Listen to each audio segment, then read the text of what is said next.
Chapitre 5, l'avatar aux yeux d'émeraude.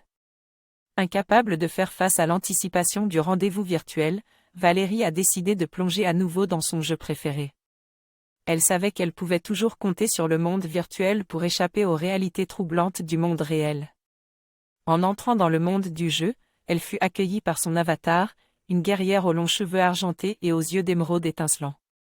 Ses yeux, pleins de détermination et de courage, lui inspiraient toujours confiance.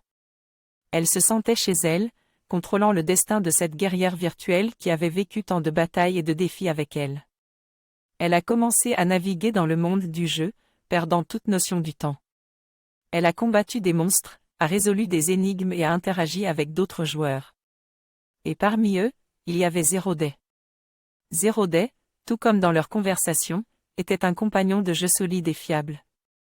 Son avatar, un chevalier au casque brillant, se tenait toujours à ses côtés, prêt à l'aider à affronter n'importe quel adversaire ou défi. Il y avait quelque chose de réconfortant dans cette constance, quelque chose qui lui donnait de l'espoir pour leur rendez-vous virtuel à venir.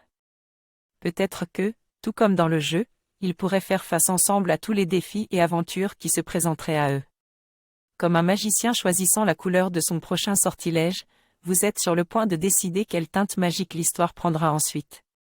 Si vous choisissez d'attendre le rendez-vous virtuel tout en continuant à jouer, allez au chapitre 7, le défi du code. Si vous décidez de discuter de votre anxiété avec Zéroday tout de suite dans le jeu, allez au chapitre 12, la lettre d'amour en binaire. Si vous choisissez de quitter le jeu et de faire une pause avant le rendez-vous virtuel, allez au chapitre 8, la déclaration cryptée.